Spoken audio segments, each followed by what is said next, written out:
Okay, so when you first come into the Code Studio on code.org, on your left-hand side, you'll see your application.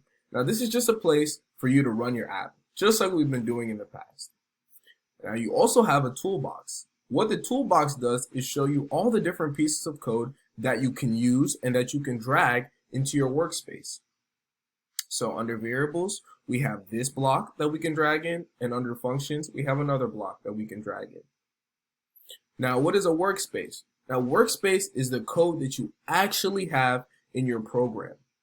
All right, so when you run your app, ideally, what will happen is it will run only that code that you have put inside of your workspace.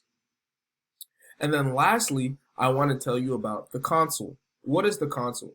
The console is basically a place where you can output any messages that you want to the user of your application. So for example, if I run this app, it will run the code that is inside my workspace. Well, what code is inside the workspace? You see, there's a console.log hi, console.log. This is a very simple program. What console.log means?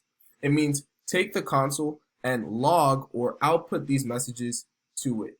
So when I run this, it won't show me anything here, but it will print these different messages to the console.